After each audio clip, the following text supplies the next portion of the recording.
Selamat, akhirnya lu mendapatkan uang tambahan. Atau mungkin lu sudah menabung cukup lama sehingga akhirnya lu mempunyai uang 10 juta di rekening lu.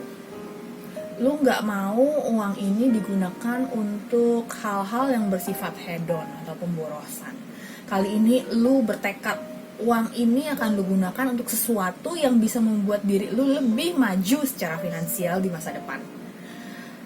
Nah, di video ini gue akan membagikan beberapa ide yang bisa lu lakukan dengan uang 10 juta pertama lu. Hal yang pertama yang bisa lu lakukan, mengurangi jumlah utang bunga tinggi. Well, mungkin ini bukan sesuatu yang ingin lu dengar, tapi membayar utang, terutama utang berbunga tinggi seperti kartu kredit, pinjaman tanpa agunan, atau pinjaman online, atau mungkin kredit kendaraan, itu sebenarnya salah satu yang bisa lu lakukan pertama-tama dengan uang 10 juta pertama lu. Dengan membayar utang, lu mengurangi beban lu dari bunga negatif menjadi setidaknya 0 atau impas. Dan setelah itu, lu bisa terus maju untuk membangun kebebasan finansial lu. Ingat kata Eyang Warren Buffett. I don't know how to make 18%. If I owed any money at 18%, the first thing I do with any money I had would be to pay it off. It's going to be way better than any investment idea I've got. Yang kedua, berinvestasi pada diri sendiri. Salah satu hal yang bisa lo lakukan adalah mencari informasi dan mengedukasi diri lo sendiri. Banyak hal yang bisa lo lakukan, dan seringkali kalau mau belajar mengenai keuangan, sebenarnya lo tidak perlu menghabiskan uang sampai 10 juta.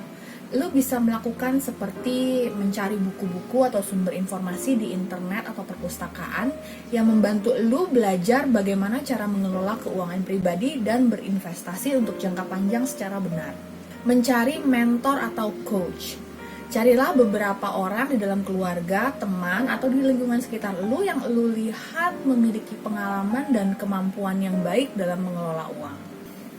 Jangan hanya minta pendapat dari satu orang saja, karena ada banyak orang di dunia ini dan ada banyak latar belakang. Jangan berhenti membuka mata dan telinga, mendapatkan dan belajar dari pengalaman berbagai jenis orang. Tidak hanya dari kesuksesan mereka, tapi juga kegagalan mereka. Karena dari contoh-contoh kehidupan nyata seperti itu, lu bisa menentukan bagaimana lu bisa membangun kebebasan finansial lu sendiri. Lu juga bisa ikut kursus atau pelatihan yang lu rasa bisa meningkatkan pengetahuan lu, mempelajari sesuatu yang lu lihat berguna untuk pengembangan diri di masa depan dan worth the money.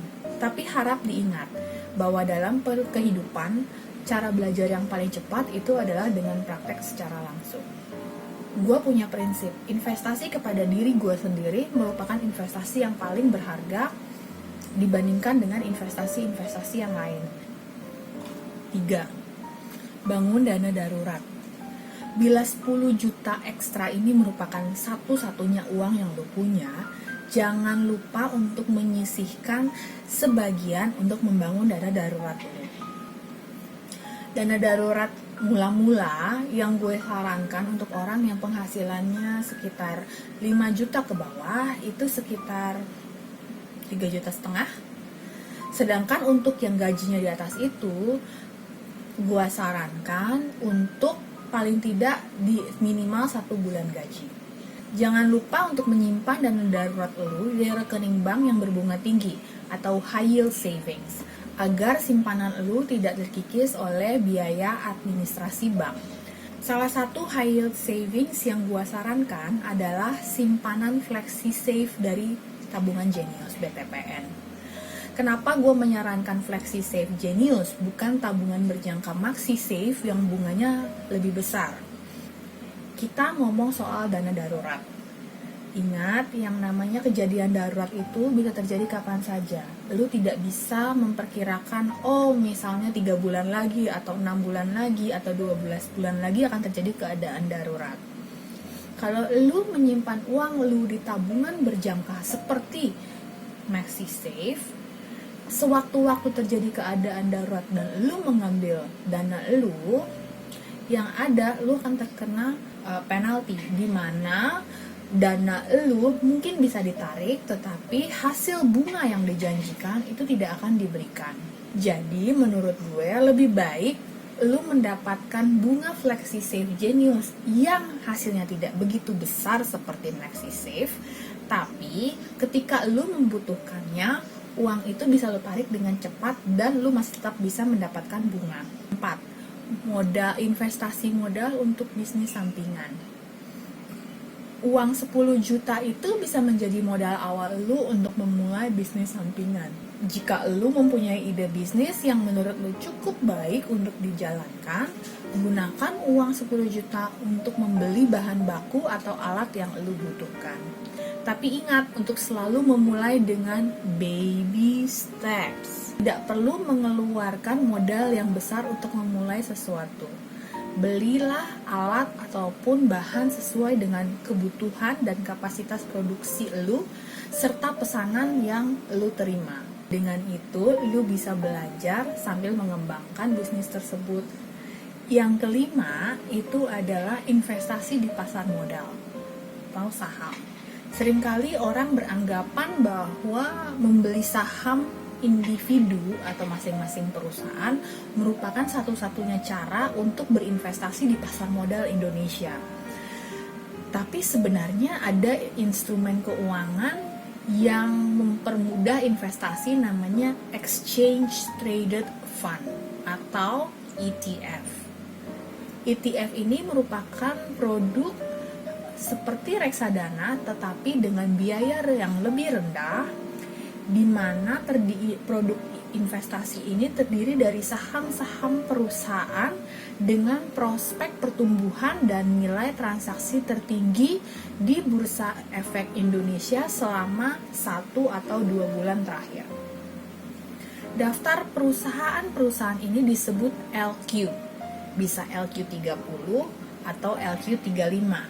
LQ30 atau artinya perusahaan top 30 atau LQ45 top 45. Perusahaan manajemen investasi membeli semua saham dari perusahaan-perusahaan teratas ini, kemudian dibandel menjadi produk ETF yang dijual untuk investor-investor retail atau skala kecil.